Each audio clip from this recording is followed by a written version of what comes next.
Аурухана демекші, енді елімізде 2020 жылдың 1 қаңтарынан бастап міндетті әлеуметтік медициналық сақтандыру жүйесі енгізіледі. Әрине, бұл қуантарлық жаңалық. Дегенмен бұл бастамаға жұмыс берушілер қатты қуана қоймайтын секілді. Өйткені енді әрбір жұмыс беруші өз қызметкерлері үшін қорға белгілі бір пайыз көлемінде төлем жасап тұруы тиіс. Шешім шыққаннан-ақ барлығымыз бұл отандық медицинаны тағы бір биікте көтереді деген үмітпен жасалған қадам деп бас киімімізді көкке лақтырдық. Ал расымен де бұл сақтандыру тиімді ме? Тізімге ену үшін не істеу керек? Қазір әріптесім Перизат Қуатқызы тақырыпты жіктеп тұрып жалғайды.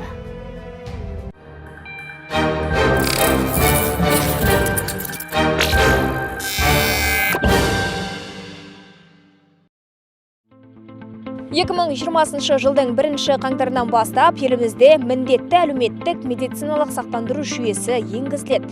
Енді әрбір жұмыс беруші қызметкерлер үшін белгілі бір пайыз көлемінде жарна төлеп тұруы тиіс. Бұл отандық медицинаны тағы бір биікке көтереді деген үмітпен жасалған қадам.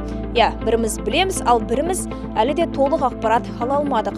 Сол себептен көзқарастың келесі санында медицина саласын зерттеп көрдік.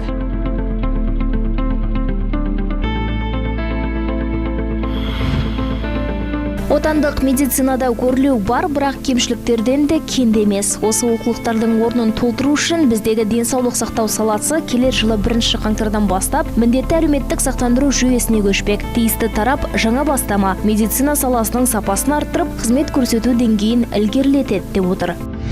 Әлеуметтік медициналық сақтандыру жүйесін енгізуге негіз болған бірнеше сұрақтар бар. Оның сұрақтың бірі көптеген көмекті біздің Қазақстанның тұрғындары қалтамен төлейді. Ол кедейшілікке алып кеп соғып жатыр.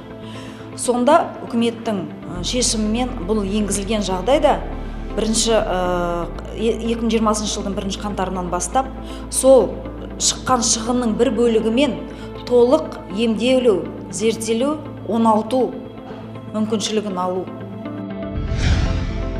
Қазіргі таңда республика бойынша 17 миллион адамның мәртебесі анықталған. Жеңілдік жасалған 15 санаттағы 11 миллион азамат үшін қаражатты мемлекет өзі төлейді. Біздің облыс бойынша олардың саны 700 мыңнан асады. Олардың қатарында зейнеткерлер, мүгедектер, балалар, көпбалалы аналар, әлеуметтік аз қамтылған топтар бар. Ал 5,7 миллион жалдамалы қызметкер үшін жұмыс беруші жарна төлеуге міндетті. Біздің облысымызда 1128 азамат тіркелген болса, оның сәл 700-ден астамы, яғни 60%-ы жаңағы 15 санатқа жатады. Ал жаңа жүйенің жай жапсарынан жұртшылық қаншалықты құлағдар? Я первый раз слышу. Не слышала, первый раз слышу. Сақтандыру бойынша естідім. Ол халыққа өте тиімді деп ойлаймын. Өзім де жұмыс жасаймын. Мысалы, ауырған жағдайда мен жұмыс орнынан қаражат бөлінеді. Сол жағынан мен ойлаймын, что тиімді деп.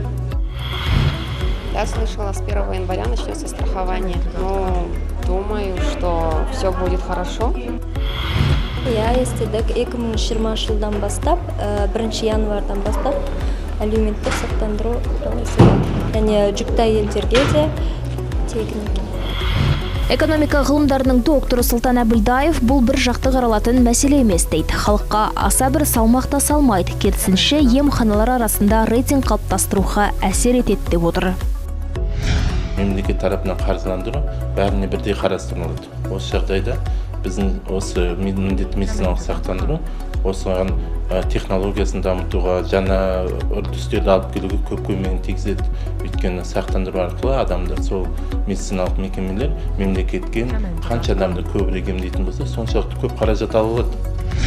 Дегенмен жаңа жылдан кейін енетін жаңа жүйе кәсіпкерлердің қалтасына қосымша салмақ салуы мүмкін. Статистикаға сүйенсек, міндетті әлеуметтік жарна сомасының басым бөлігін жұмыс беруші төлейді екен. Бұл ретте қорға қаржы құюдан қашқан кәсіпкерлер жұмысшылар санын жасыру сынды құйтырқылыққа баруы ықтимал.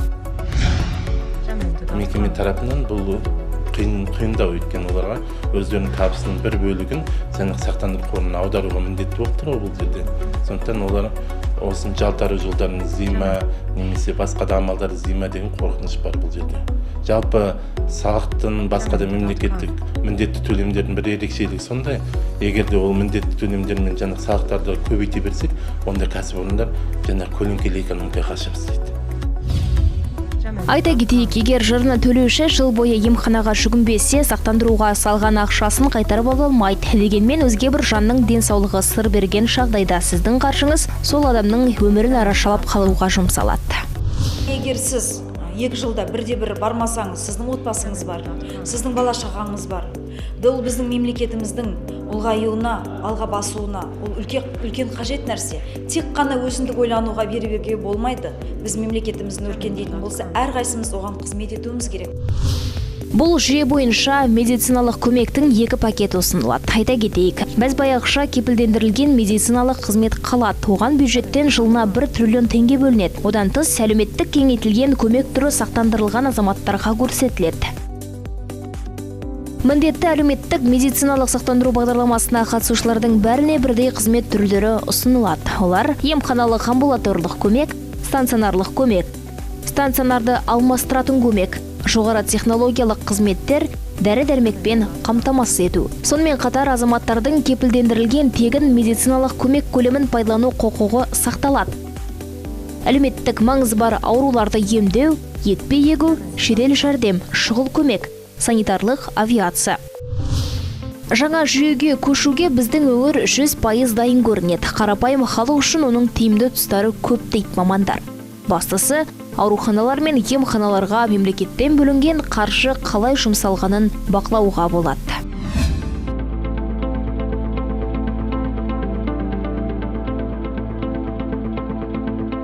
Еліміз медициналық қызмет көрсетуге өзгерістер енгізуге қоғамдық сақтандыру жүйесін таңдады. Бұл медициналық мекемелер арасында бәсекелестікті арттырады. Жоғары технологиялық көмекті қолжетімді етеді. Сондай-ақ жүйеге қатысып, жарна төлеген адам клиника таңдау құқығына ие болады. Расында оң өзгерістер орын алады деген сенім бар. Бастысы, науқастар дәрігерлердің алдына сезікпен емес, сеніммен, күдікпен емес, үмітпен келсе игі. Перизат Қуатқызы, Азат Байтемір, Олжан Талас, Көзқарас.